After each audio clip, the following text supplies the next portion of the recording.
Hola amigos de YouTube, en esta ocasión les traigo un nuevo creepypasta llamado, La Enterradora. Que en lo personal sí me dio bastante miedo.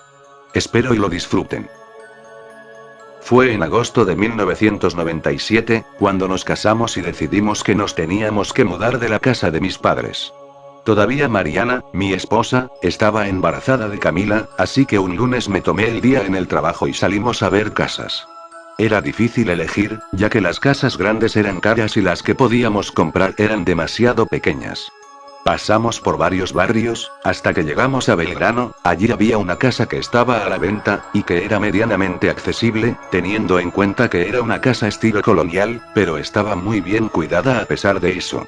La mujer de la inmobiliaria entonces comenzó. Esta es una casa que data del siglo XIX, por lo que pueden ver está impecable, es amplia, acá está la cocina y más allá hay dos habitaciones y, junto a las habitaciones el baño. Nos mostró la casa que nos había convencido mucho, tenía un parque trasero que era realmente inmenso y en medio un ombú ya viejo. Si bien tendría que pedirle a mis padres dinero para terminar de pagarla, valía la pena aprovechar la oportunidad. Decidimos entonces comprarla. Pese a que era demasiado grande para los tres, lo vimos con ojos de oportunistas. Pero no era solo la casa lo bueno, al parecer, había buenos vecinos. Al lado teníamos una pareja cuya mujer estaba embarazada de trillizos, por lo que se pasaba horas hablando con mi esposa del parto, y de todo el tema. Estaba después del otro lado, un hombre joven, pero que a pesar de que la juventud de hoy es muy escandalosa, jamás dio problemas a nadie. Enfrente, vivía una mujer que se llamaba Evangelina, la curandera como le decía la gente. Al parecer esta mujer había curado a mucha gente cuando joven y hasta había salvado de la muerte a un niño. Era alguien que conocía muy bien lo que comúnmente se llama magia blanca. Pero sufrió mucho durante su vida, sus dos únicos hijos y su marido habían muerto en un incendio hacía más de 15 años. Era una anciana senil, que estaba la mayor parte del día sentada en la puerta, hablando incoherencias apoyadas sobre su bastón pero que por momentos tenía ratos de lucidez. El hecho fue que, todos, quizás como una costumbre en el barrio calculo, nos dieron la bienvenida al barrio. Era, sinceramente, gente muy amable. Los primeros días se nos fueron acomodando las cosas, instalando la habitación de la beba, que estaba pronta a nacer. A la semana de habernos mudado, Alejandra, la mujer de al lado, había tenido familia. La vida era tranquila en nuestra cuadra, la gente era muy solidaria y si alguien necesitaba todos corrían por él. Un mes después del parto, un miércoles a la noche, recuerdo que eran las 2:16 exactamente de la mañana y me había despertado por los llantos de un bebé, más bien varios bebés a la vez, llorando a gritos y alaridos. Desperté a Mariana y le dije: ¿Escuchas? ¿Escuchas cómo lloran esos bebés? Parecía que los niños estaban siendo torturados por cómo lloraban, y entre sueños respondió: deben ser los hijos de la chica de al lado. Efectivamente así era, ya que hablando después con Mariana ella confesó que los niños no dormían bien. A altas horas de la noche siguiente los mismos llantos espantosos volvieron a despertarme, que a veces hasta parecían provenir de la misma casa. Como era viernes, aproveché que al día siguiente no trabajaba y en el desvelo salí al parque trasero. Allí me senté, recuerdo que hacía bastante calor, cosa que no soportó, comencé a caminar despacio, porque el jardín era tan grande como oscuro. Cuando llegué al ombú sentí un escalofrío digno de un día de temperaturas bajo cero, me detuve un segundo frente al árbol y me pregunté por qué, pero no fue nada alarmante para mí así que, seguí mi marcha esta vez hacia un banco que había ni bien salía uno de la casa. Entonces me senté, tiré la cabeza para atrás y di un suspiro, volví nuevamente la cabeza hacia adelante, me llevé las manos a la cara. El calor se estaba empezando a volver agobiante, cuando levanté la cabeza miré hacia el ombú y vi a una mujer, alta, vestida de negro, o al menos eso parecía, no sé si me estaba mirando o no, ya que no había casi luz en ese parque pero sí recuerdo que estuvo allí unos segundos, inmóvil. Cerré los ojos con fuerza, y al abrirlos, la mujer había desaparecido e instantáneamente los bebés dejaron de llorar, casualidad quizás. No sé si aquella mujer fue producto del calor, del estrés o del agotamiento que venía acumulando, el tema es que volví por 3 noches más a ver si aparecía aquella mujer pero nada sucedió, lo que me confirmó que lo de la noche del viernes, solo había sido una mala pasada de la mente. Unas semanas después, nació por fin Camila, y a los 3 días Mariana volvió a casa. Transcurridas varias noches, Mariana se despertó muy sobresaltada, transpirando y pálida, casi no podía hablar. Le pregunté qué le pasaba y me dijo que nada, así que me di media vuelta y seguí durmiendo. A la mañana siguiente la noté preocupada, inquieta, así que nuevamente le pregunté si le pasaba algo. Ella se sentó. Anoche tuve un sueño, la verdad, horrible. Soñé que entraba al cuarto una mujer y se la llevaba a Camila. La mujer la tomó en brazos y cuando estaba saliendo de la habitación, desperté. Inmediatamente después recordé a la mujer que yo había visto aquella noche y le pregunté, ¿cómo era la mujer? Alta, vestida de negro, con guantes largos, negros también. No pude verle el rostro, pero fue horrible. Comentó angustiada. Obviamente me pareció más que raro tal coincidencia, pero sabía que no tenía nada que ver. Nunca creí en historias de fantasmas. Por lo pronto Camila estaba muy inquieta, no dormía bien y comía muy poco. Mi esposa la llevó al médico, pero este dijo que todo estaba bien, que solamente era cuestión de tiempo para que se regularice todo. Las siguientes 3 noches pasaron en paz. Camila había empezado a mejorar un poco, solo habían pasado 3 días. A la 4ª noche recuerdo que comencé a escuchar los llantos de los bebés. Miré el reloj y eran las 12 en punto. No sé por qué, pero la hora me quedó grabada. Comenzaron los llantos y casi al unísono Camila empezó a llorar también, y estaba realmente desconsolada. Lloraba y no podíamos encontrar la razón. El hecho es que, al cabo de 1 hora Camila se tranquilizó y, aunque los niños seguían llorando, Mariana se durmió. Yo no pude. Nada pasó en unos 30 minutos, hasta que nuevamente se despertó mi esposa pálida y sudando como en el sueño anterior. Efectivamente había tenido el mismo sueño que esa noche, pero solo que esta vez la mujer salió del cuarto con Camila y cuando Mariana salió a correrla, despertó. Por la tarde llamó su madre, para avisarle que su padre había tenido un accidente. Al parecer había resbalado en la bañera y estaba muy grave. Mariana tuvo que dejar a nuestra hija con Alejandra y salió corriendo para allí. Camino al hospital, no pudieron pasar más cosas. Un choque múltiple en Libertador hizo desviar al remisero unas cuantas cuadras, por lo que se tardó casi 15 minutos más en llegar. Cuando llegó encontró a su madre en la oficina de informes, llorando y le dijo, ¿cómo está papá? ¿En qué habitación está? Habla mamá, decime algo, ¿qué pasa? Le gritó con desesperación. La madre se quedó inmóvil unos segundos. Tu padre murió hace 10 minutos, replicó con los ojos llorosos. Después del funeral mi esposa comenzó a pasar más tiempo con su madre y le comentó el tema de los sueños que tenía. Ella le confesó que también había tenido esos sueños cuando nació Mariana y que eran perfectamente normales para las madres que recién acaban de dar a luz, así que nos despreocupamos del asunto. Pasados 4 días del funeral Mariana iba para la casa de su madre. Al cruzar, pasó por al lado de la anciana que estaba, como siempre, sentada en la puerta de su casa sosteniendo su bastón con ambas manos, y con la vista perdida, fija hacia adelante, decía con ritmo pauseado. Yo siempre viví acá, este es un barrio bueno, la gente te ayuda siempre. Mariana pasó por su lado y la miró casi como sintiendo pena. Cuando llegó a la esquina metió la mano en el bolsillo y notó que se había olvidado la caja de Valium que tenía que llevarle a su madre, así que, volvió a buscarlo. Cuando salió nuevamente hizo el mismo recorrido y otra vez pasó por al lado de la anciana y justo cuando la estaba pasando dijo, no se preocupe mijita, él la cuidará mejor desde donde está. Así debía ser, sí, así debía ser. Inmediatamente Mariana abrió los ojos a más no poder, se dio media vuelta y la mujer la estaba viendo fijo. ¿Cómo dice? ¿Qué es lo que dijo? La anciana volvió la vista hacia adelante, cambió la expresión del rostro y siguió. Yo siempre viví acá, este es un barrio bueno, la gente te ayuda siempre. Mi esposa, que no es nada escéptica para estas cosas, se asustó un poco, no entendía cómo podía haber pasado aquello. Cuando llegó me lo comentó y le dije que no tenía nada que ver, esa mujer no estaba en su sano juicio y lo que dijo no quería decir nada, pero no sé por qué ella pensó que lo dijo por el fallecimiento de su padre. Claro que no le preocupaba que la anciana lo supiera porque era bastante lógico que viviendo enfrente se enterara de tal tragedia. El tema era lo que le dijo, porque se lo había dicho. Tendrías que haber visto cómo le cambió el rostro cuando me lo dijo, cambió la expresión. Me decía. La cosa quedó ahí, no sabíamos si era solo otra incoherencia más de la pobre, que era lo más seguro. Mariana no quedó convencida, quizá por el hecho de pensar que la mujer podía comunicarla con él. La cosa es que al día siguiente ella salió y se cruzó de nuevo, esta vez exclusivamente para hablar con la mujer. ¿Qué tal? ¿Se acuerda de mí? ¿Se acuerda lo que me dijo? La anciana seguía diciendo cosas sin sentido, una tras otra como si mi mujer no estuviese allí.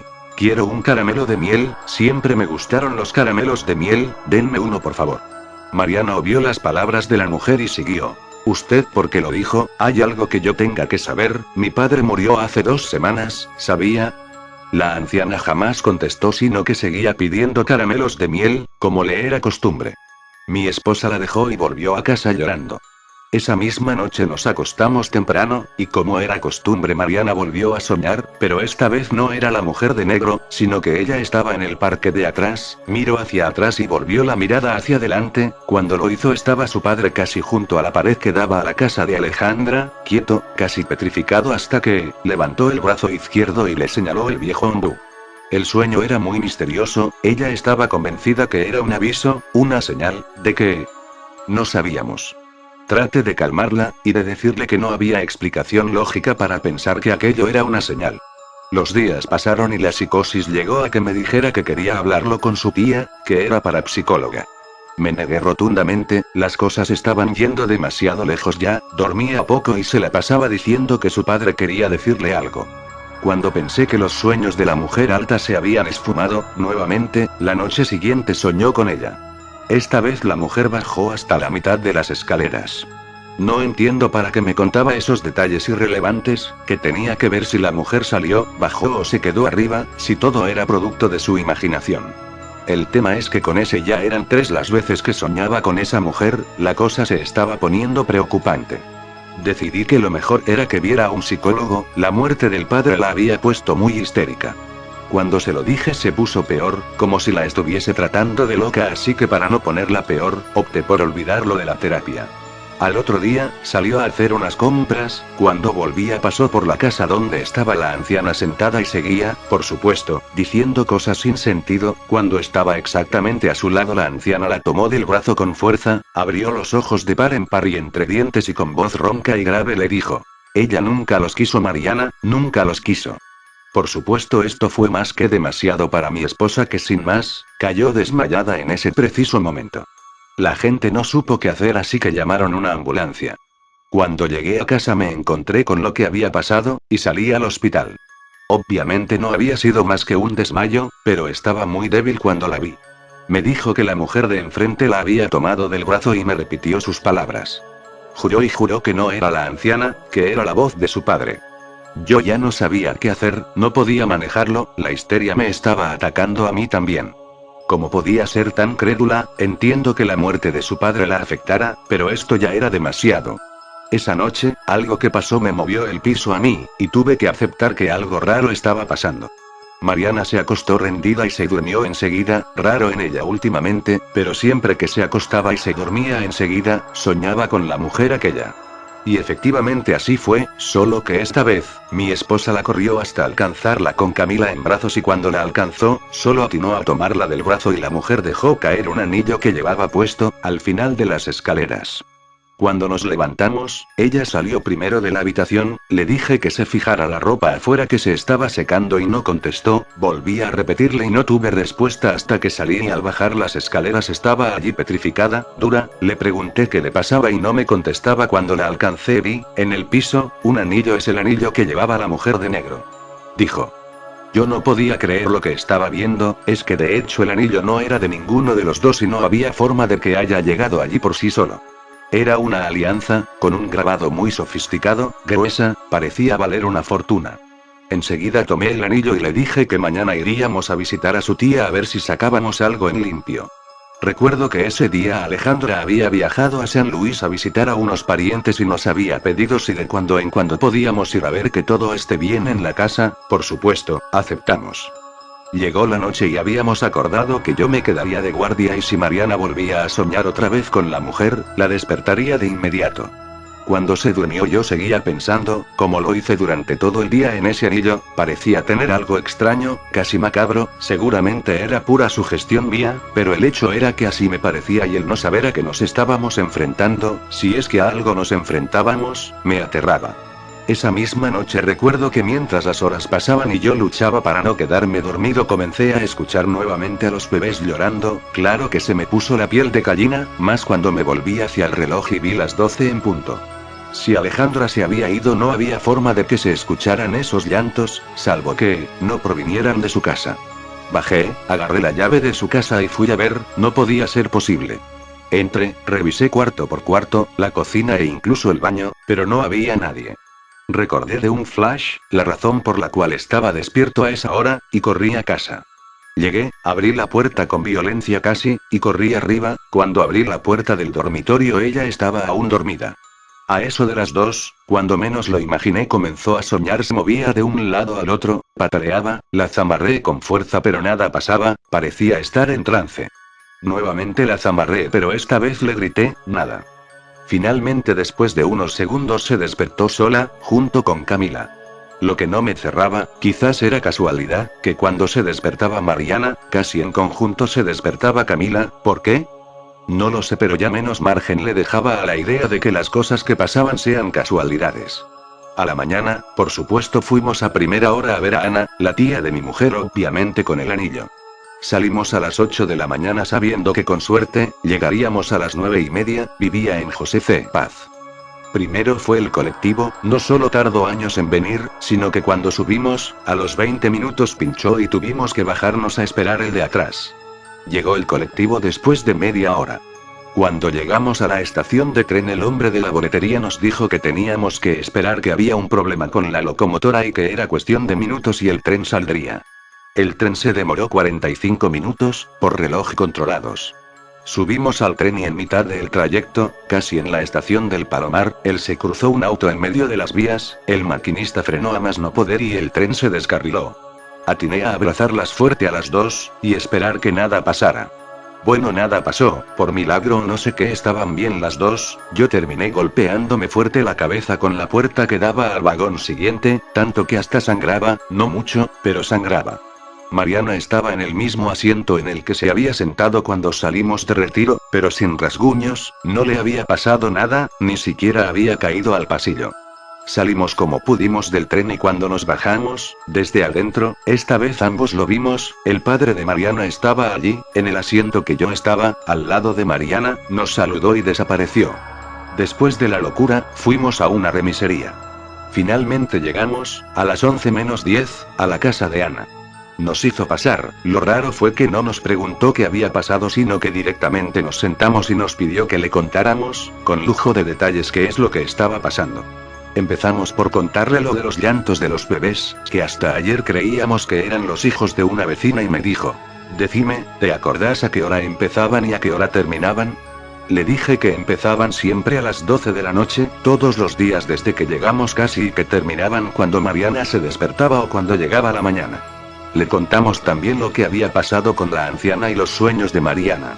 Luego le dimos el anillo que tenía yo todavía en mi poder. Cuando lo tomó, inclinó de golpe la cabeza hacia atrás y lo dejó caer, bajó la cabeza y nos dijo que nos vayamos lo más pronto posible de allí, que en esa casa había alguien que no nos quería y que estábamos a salvo durante el día, ya que los espíritus malignos, como los llamó, solo tenían poder de 12 a 6 de la mañana. Simplemente eso, casi nos matamos por llegar acá y lo único que nos dijo fue eso, y un collar que nos dio que dijo que era para espantar a esta mujer. Nos dijo que había que ponerlo en la cuna de Camila, ya que era obvio que ella tenía mucho que ver en lo que esta mujer quería. Le pidió por favor a Mariana que le preguntara a la mujer en su próximo sueño qué era lo que quería, porque estaba allí y qué pretendía con todo eso. Luego, cuando nos íbamos, Mariana se adelantó, entonces me tomó del brazo y me dijo: «Cava, porque en tu casa hay una tumba, no en tierra, pero hay una tumba, búscala y vas a tener algo más en claro, solo sé eso, espero que la encuentres». Nos fuimos para casa sin ningún problema durante el viaje. Cuando llegamos había un montón de personas en la puerta de la casa de la anciana, Evangelina. Pregunté qué pasó y nos habían dicho que la mujer había enfermado, y que como no quiso irse de allí, hubo que instalar toda una verdadera habitación de hospital en su cuarto. Me afligí por la pobre, ya que no tenía ningún familiar y los vecinos juntaron entre todos para pagar los gastos, a los que sin más que decir, me adherí. Nos fuimos entonces para casa a descansar después de la agotadora jornada que habíamos tenido. Colgamos el collar de inmediato en la cuna de Camila y nos recostamos. Me desperté como a las 4 de la tarde, Mariana no estaba y Camila dormía todavía. Bajé y la encontré en el comedor, llorando desconsoladamente.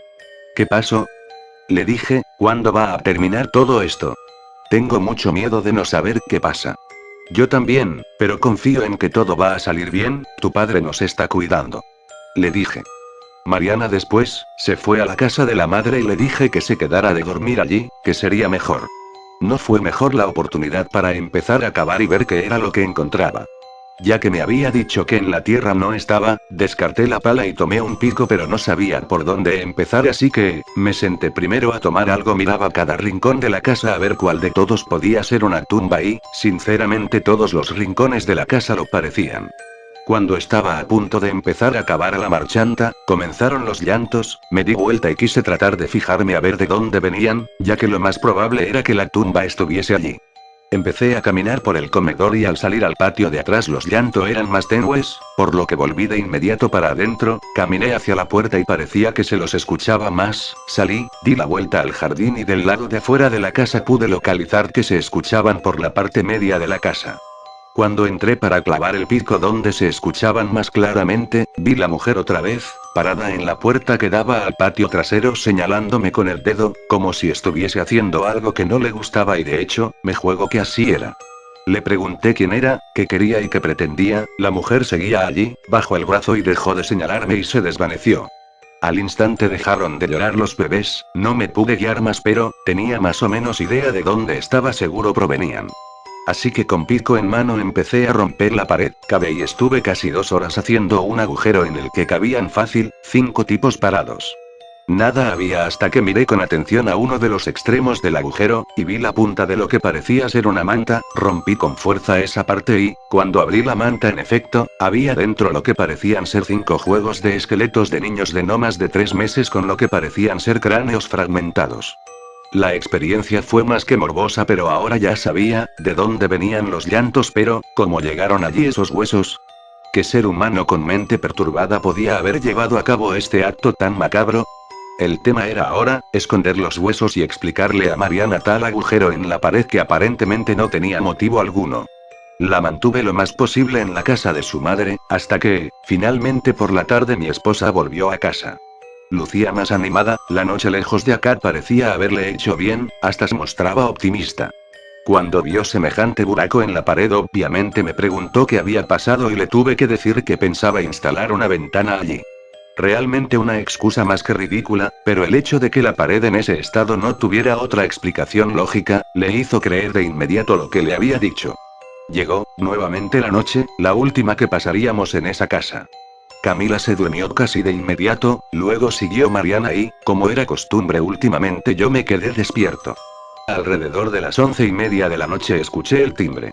No me imaginé quién podría ser, solamente Alejandra que haya vuelto antes de tiempo y quisiera las llaves de su casa.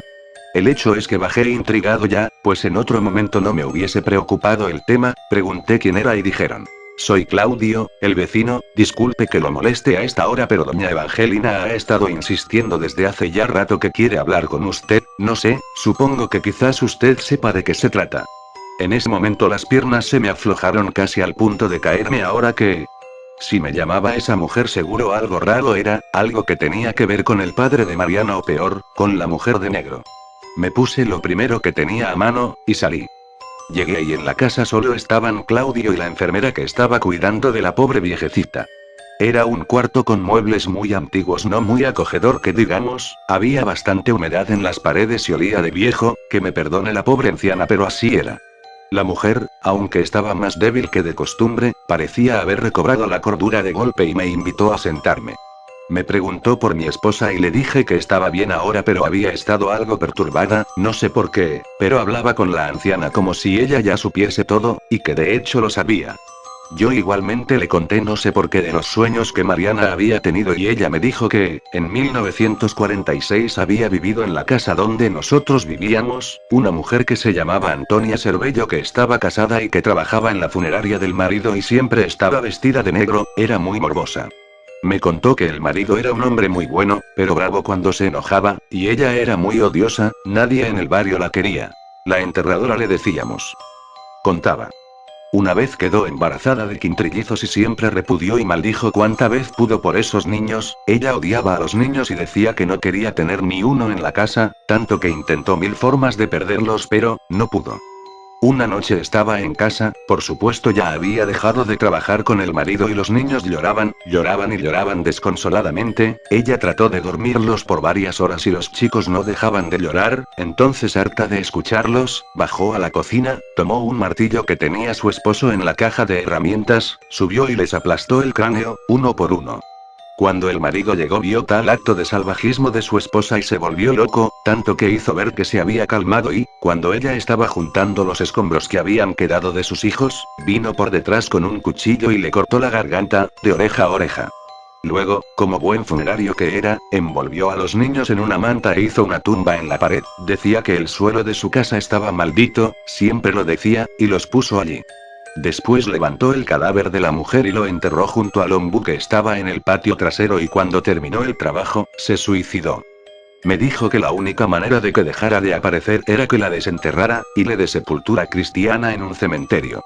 No podía creer lo que esa mujer me había contado, no cabe ni en la mente del más salvaje de los animales acabar con sus crías tal como esa mujer lo había hecho.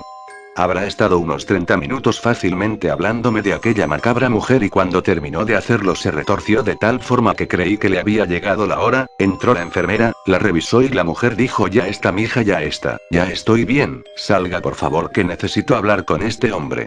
Me miró entonces, me tomó de la mano y me dijo. Sé que la tía de su esposa le dio un amuleto para alejar a esta mujer de la cuna de su hija, pero créame que ella no se va a detener por un simple amuleto, hágame el favor, tráigalo. Le dije que si lo traía mi hija estaría desprotegida y que no podía, bajo ningún punto de vista ponerla en peligro. A lo que me respondió. Confíe en mi joven, el diablo sabe por diablo, pero más sabe por viejo, yo voy a orar por su hijita. La mujer me inspiró confianza, más después de tan demente historia así que accedí y fui a buscarlo. Llegué a casa y mi esposa dormía plácidamente, como si nada nunca hubiese pasado así que, sin hacer mucho ruido, caminé hacia la cuna de Camila y tomé el amuleto. Cuando crucé la calle para ir a llevárselo a la anciana me encontré con una escena aterradora entrando al cuarto. Estaba la mujer en la cama, tal como la había encontrado hace una hora casi, solo que estaba prácticamente consumida, con la piel verdosa y un olor espantoso, era solo piel arrugada pegada a ese frágil esqueleto, como si hubieses estado muerta por años y nadie la hubiese sacado de allí. Comencé a sudar sin parar, las manos me temblaban y las pulsaciones se me fueron a las nubes, pero más fue mi asombro cuando vi a la pared, me puse pálido y sentí miedo como nunca en mi vida había imaginado que sería posible para un ser humano. En la pared está escrito con algo que aparentemente era sangre. Descanse en paz, ahora ella duerme conmigo. Me di media vuelta al arrancar para empezar a correr, tropecé con un macetero que había junto a la puerta. Corrí solo metros, pero que parecían kilómetros, tantas cosas me pasaron por la cabeza en esos segundos que tardé en llegar a casa. Abrí la puerta tan abruptamente que me caí hacia dentro de la casa, me levanté subiendo las escaleras de a cuantos escalones podía, entré al cuarto y no estaba mi esposa, ni tampoco Camila. Llamé de inmediato a la casa de mi suegra para preguntarle si estaba allá, pero ella no sabía nada. Bajé las escaleras, me senté en el comedor y lloré a más no poder, estaba histérico, pasé horas allí sentado hasta que, a las 4 de la mañana decidí tomar la pala y sacar el cuerpo de la mujer junto al ombú. Me dirigí entonces al jardín trasero, clavé la pala al costado izquierdo del ombú y nada había. Lo mismo hice del otro lado, pero esta vez, a los casi 2 metros de cavado me topé con algo duro, removí la tierra y era, en efecto, un ataúd arruinado por el paso de tiempo, con hendiduras por todos lados y un olor desagradable por cierto. Quité entonces la tapa del cajón y cuando lo hice supe, que desde ese momento no tendría más nada por lo cual vivir, estaba en el cajón el esqueleto de lo que parecía ser la antigua dueña de la casa y, en brazos el cuerpo estéril y frío de mi hijita Camila. Sin más que gritar como un desconsolado abrazado al cuerpo de Camila sin saber por qué me había pasado esto, cuando se me agotaron las lágrimas, hice las camas, me cambié, me puse la mejor ropa que tenía, me peiné, tomé las llaves, salí y cerré la puerta para nunca más volver a la casa aquella. Si les gustó el vídeo les agradecería que compartan y den like, eso me ayuda a seguir haciendo vídeos para ustedes. Se despide su amigo, K-Mystery, hasta la próxima.